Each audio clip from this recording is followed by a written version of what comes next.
when it comes to climate, when it comes to wind rising at the ends of the earth, when it comes to lightnings for the rain, when it comes to bringing forth wind from the storehouses, what does it say? Whatever Yahweh pleases, he does. That's why it is dumb, dumb, dumb. It is stupid, stupid, stupid. It is ignorant, ignorant, ignorant to think that there is anything that man can do to control the climate through human behavior. This is Focal Point with Brian Fisher on American Family Radio. You know, we talk a lot about environmental issues on this program, anthropogenic global warming, which I believe is the scientific hoax, the scientific scam of the 20th and 21st century. And someone we've depended on to kind of steer us and guide us through all of the dust that's in the air is Dr. Cal Beisner. He is the founder and national spokesman for the Cornwall Alliance for the Stewardship of Creation. Cal, welcome back to Focal Point with Brian Fisher. Brian, thanks a lot. Great to be back with you. CO2 is the villain of the piece, according to people that believe that man is causing catastrophic global warming. But is that an accurate assessment of the role of CO2 in our environment and in the world? What's CO2's role in the Earth's environment is simply the fact that it is the elixir of life. We've increased CO2 in the atmosphere. I think that's good news. First Alert Weather, powered by First Alert Doppler 6000. You know, from the look of things early this morning, as you looked across downtown Miami, it's about 6:45 a.m., 6:45 this morning. Things look pretty cool. For me to tell you that if we burn X amount of greenhouse gases, or if we inject X amount of greenhouse gases into the atmosphere, we're going to reach certain points of no return. That is as true as me telling you that smoking causes cancer.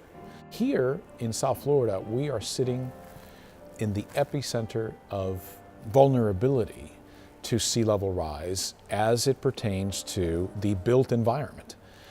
As temperatures are rising and they start to accelerate in the rise, we're going to be reaching these worrisome tipping points much faster. And this train, which has already left the station, is going to start to accelerate up to a point where we're just not going to be able to slow it down, and we're very concerned about that.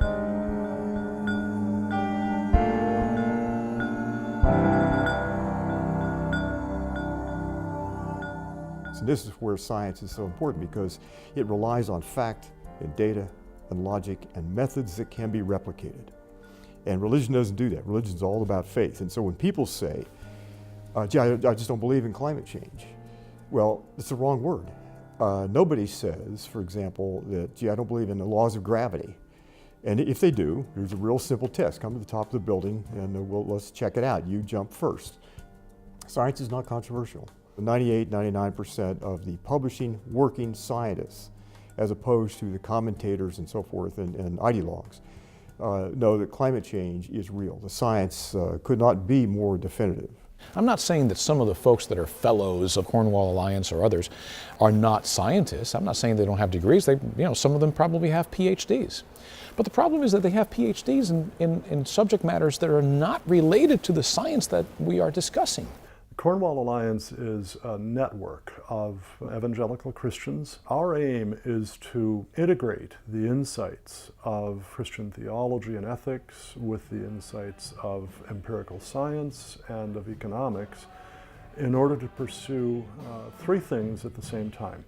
One is biblical earth stewardship. The second major concern that we have is economic development for the very poor around the world. Think in terms of places like sub-Saharan Africa and some parts of Asia and Latin America. And the other is access to abundant, affordable, reliable energy. No society has ever grown out of abject poverty without abundant, affordable, reliable energy. The supposed cure to dangerous man-made global warming is a greatly reduced dependence on fossil fuels for the energy that we need, for electricity, for transport fuels, and so on. The consequence of that is to have to shift to energy sources that are significantly more expensive, especially wind and solar. And so if we want to see people rise out of abject poverty, we need to see them able to access energy. And unfortunately, a lot of the climate movement really tends to diminish their access to that. And I'm not persuaded that the use of fossil fuels causes greater problems as the trade-off. In fact, I'm very convinced that the problems that it causes are, by comparison, very small.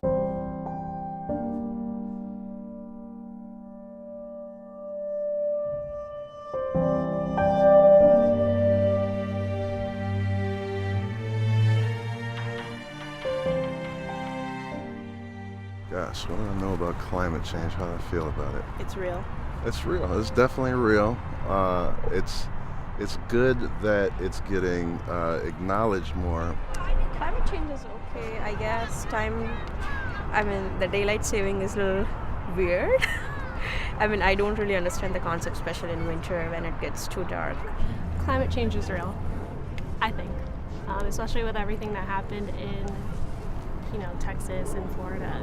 Again, whether the climate change is because of certain things, it could be true, it could not be true, but in the end, the thing that matters the most is man's soul, and that's why we come here. And the devil took him up on an exceeding high mountain and showed him all the kingdoms of the world and their glory. The United States will withdraw from the Paris Climate Accord.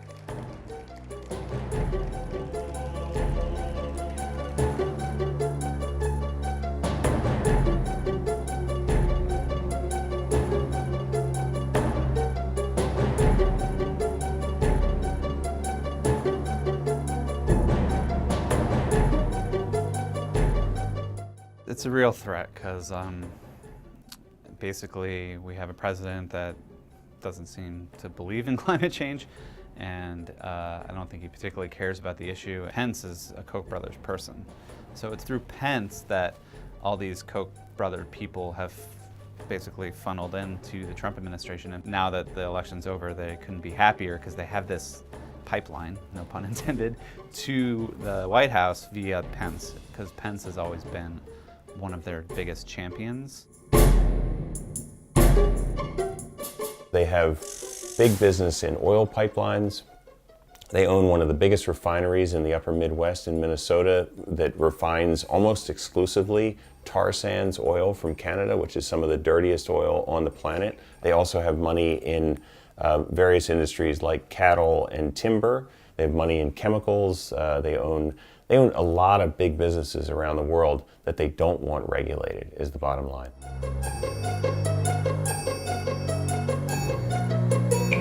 You want to understand how opinions are held and why they're held so long, even in the face of evidence, you have to follow the muddy little footprints back, and they go back to the Koch brothers and to ExxonMobil. And Exxon knew about this by the record as early as 1977. The record now shows that their own scientists were telling the management that burning or selling our product is going to change the climate, and catastrophically so.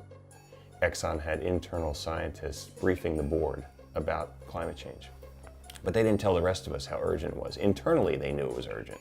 They didn't tell the rest of us. Instead, they funded campaigns of misinformation.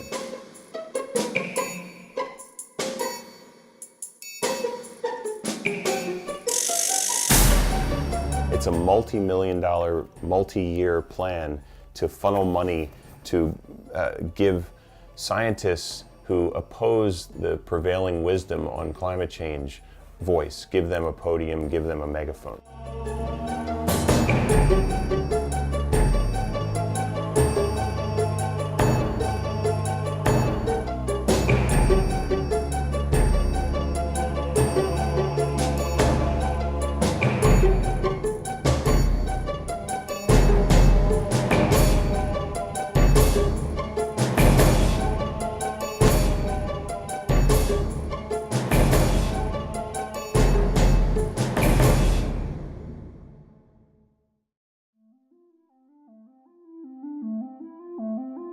How do we explain the Cornwall Alliance? Where do they fit in the larger matrix? Cornwall is part of the James Partnership, which is a nonprofit organization.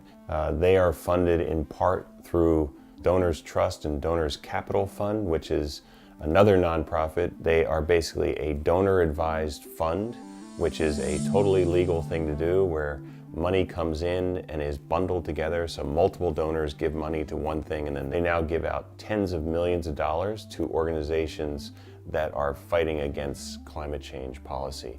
Right-wing, free market, libertarian think tanks that fight against climate change. Donors Trust is linked to the Koch brothers and their money through something called the Knowledge and Progress Fund, which is a big part of the money coming into donors. But we really don't know how these things function because it's deliberately hidden from view.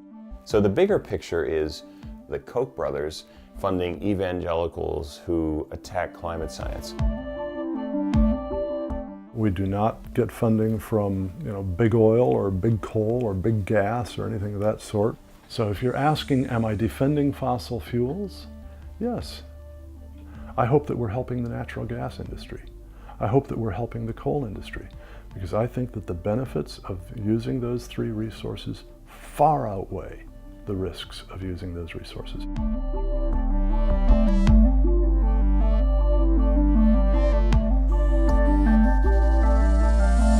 So the idea that somehow this is all being done for the poor people, that's a sucker's argument.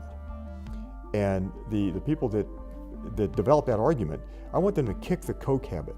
Take no more money from anybody in any way connected to fossil fuels. Let's see how long the argument lasts. I don't think it'll last long.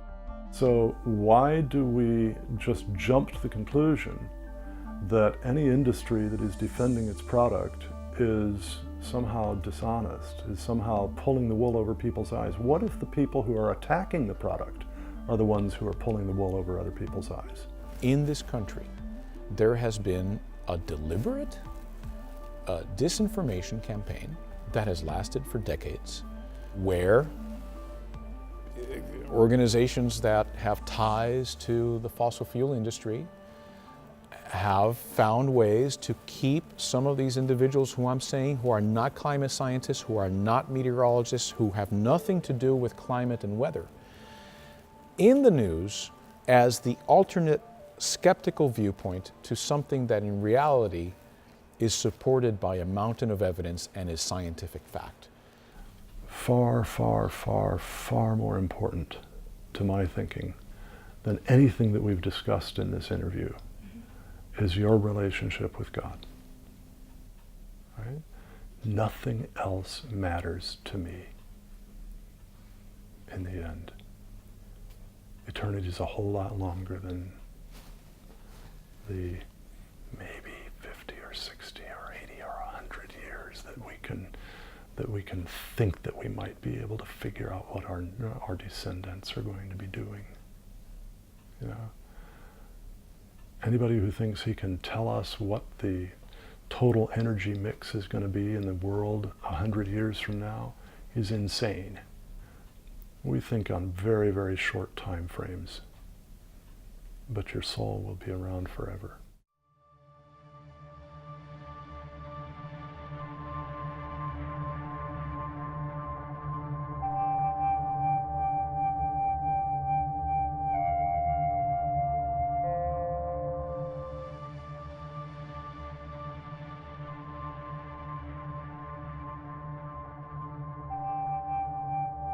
What about those of us who are left on Earth? What about our kids and our grandkids? So is there an obligation to protect this place forever and to keep it whole and to keep the planet, still being able to provide our food and water and the basic things that we need to survive forever? If you don't believe that, if you think that this is all temporal and that it doesn't matter because we're going to another place called heaven, then you can just disregard your obligation to future generations. There are many, many people who believe the opposite of Calvin Beisner and believe that we have to protect the planet, protect clean air and clean water forever.